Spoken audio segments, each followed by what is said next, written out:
So if you're watching this video, you're someone who's thinking maybe you're on the fence of whether or not you want to work with Jonathan. Here's why you should.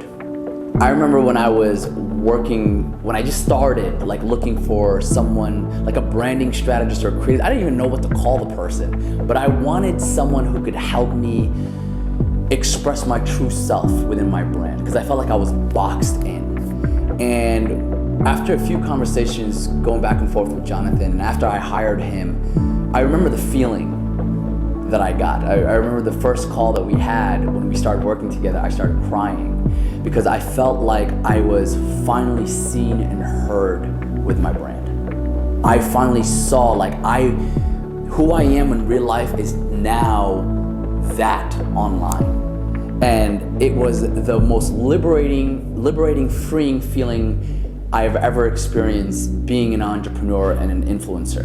And if you're someone who's thinking about being fully self-expressed within your own brand, and if you struggled with feeling boxed in with your own brand and you didn't know how to communicate your value in a way that your clients or your audience could understand, Jonathan is your guy. I always tell him, I feel like he was an angel that came to me out of nowhere, and he's helped me in so many different ways. I can't recommend him enough.